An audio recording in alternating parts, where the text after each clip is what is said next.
Mic check, mic check. What's kicking, family? I'm glad you've clicked in so I can check in with you. Mr. Batch here, and you're there on the other side of the screen. All right, this is Mr. Batch's quick count of the NFL. We've already gone through 3 preseason weeks of football. I can't wait till the regular season starts.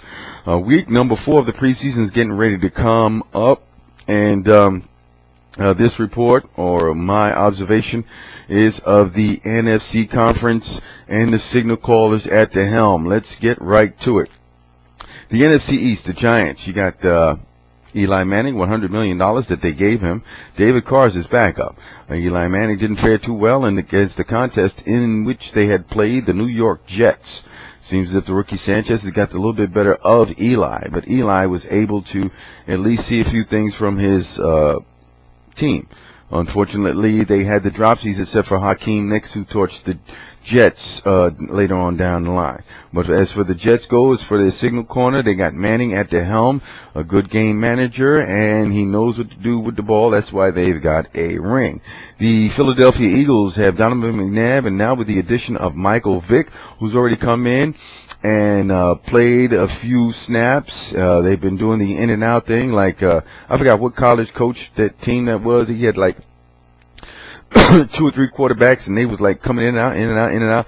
That's only going to last but for so long during the preseason. Donovan McNabb is going to be the starting quarterback for the Philadelphia Eagles this upcoming season, and Michael Vick will only see limited action. I don't think he's going to see a lot of time out there. The Dallas Cowboys, Tony Romo no longer has T.O. to throw to. They've revamped the team.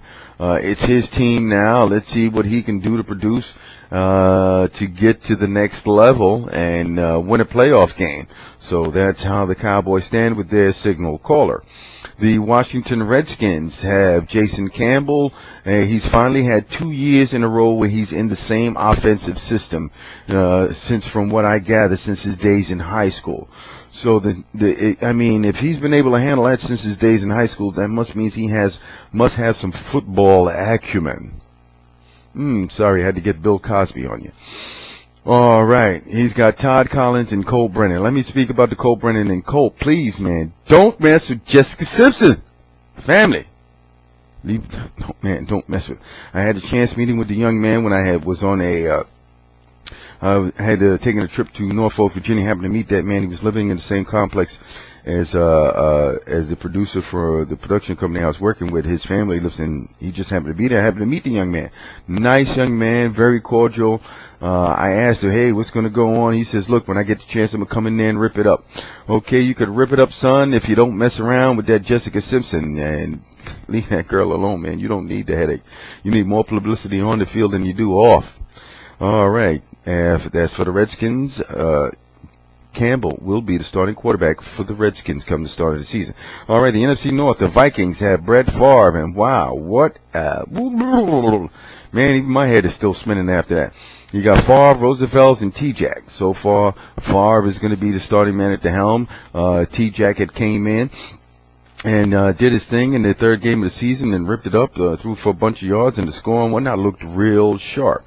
But the Viking signal caller to start the season will be Brett Favre, and let's see how deep into the playoffs he can take them, because they just can't just win and not make the playoffs. They got to get in the playoffs, win that first round game, and continue. I think that they have to go to the NFC Championship game in order for this to be successful, or Brad Childress is going to be thrown overboard.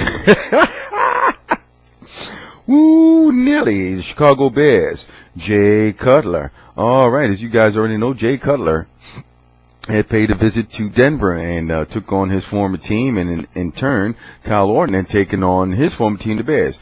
Jay Cutler seemed to have gotten the better of the two. He seems to be the better of the two quarterbacks. That's between Kyle Orton and Jay Cutler.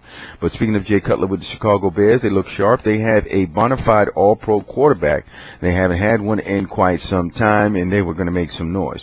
In my opinion, before Brett Favre came to the Minnesota Vikings, Jay Cutler was the quarterback, that was going to make some noise and do some things in the NFC North. So Cutler is the man at the helm for the Chicago Bears. The Green Bay Packers, Aaron Rodgers, man, came on like gangbusters once he knows that he doesn't have to carry the clipboard for Brett Favre. He could have been arguably the best quarterback in the NFC North. You know, even though the Bears have Cutler, you know, Rodgers could have been, you know, up there. If Cutler and Favre didn't come back, he would have been the man, would have been the best quarterback in the NFC North. But for the Packers, they're not going to be missing the beat. They're going to have a consistent, solid quarterback in Rodgers, who's put up very good numbers during the preseason. The NFC North continues with the Detroit Lions, and they've got a real quarterback competition between Dante Culpepper and Matthew Stafford. Both of them have been putting up pretty good numbers. I'm leaning towards letting Culpepper go out there and get beat up and then bring in Stafford. So far, it's been neck and neck. Okay, the NFC South, the Carolina Panthers have Jake Delhomme over there at the helm. Not too much as far as the quarterback situation goes with those guys, and all's quiet on the Carolina front, and they're going to be moving forward unless Jack Del Rio doesn't get too far, and he's another man who might get tossed overboard. The Atlanta Falcons with Matt Ryan, the kid out of Boston College who came on like gangbusters. Him and Flacco of last year lit up the league, and that's why a lot of the league now are going to first-year rookie signal callers at the helm. A lot of these teams are going to go with that way, so long as these quarterbacks are able to manage the game and not do too many mental mistakes. So Matt Ryan is at the helm at Atlanta, and he should have a solid year as quarterback. So that's all quiet on the rest of the front. Tampa Bay Buccaneers. Now, wow, they had a crazy four-man competition, so this is what it shook out to be.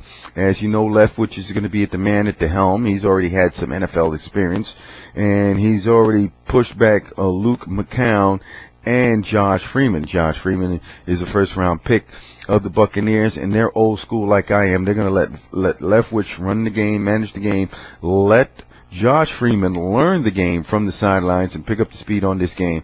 They like his skills and stuff, but that's down in the future. So for Tampa Bay Buccaneers, Leftwich is at the helm. New Orleans, Breeze. What more can I say? He's got a healthy Jeremy Shockey. He's got two pretty decent wideouts. He can throw the bush coming out of the backfield, so it's going to be pretty explosive for Breeze with the New Orleans Saints. All right, the NFC West. Arizona, the defending NFC champions.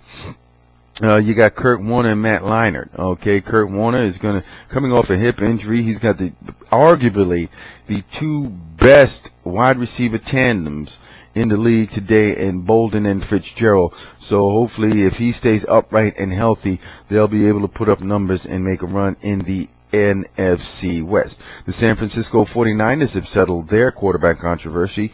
They've taken Hill over Smith.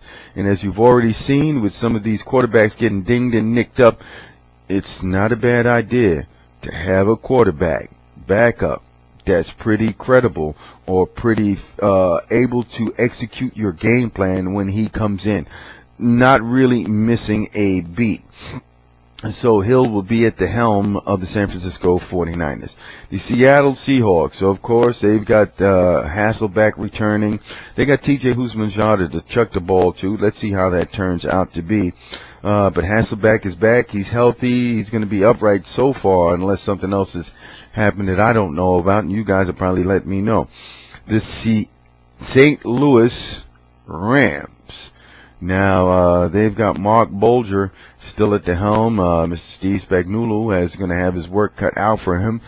Steven Jackson's probably pretty happy now that they've drafted an offensive lineman to help open up some holes. And as you always know, folks, the run sets up the pass.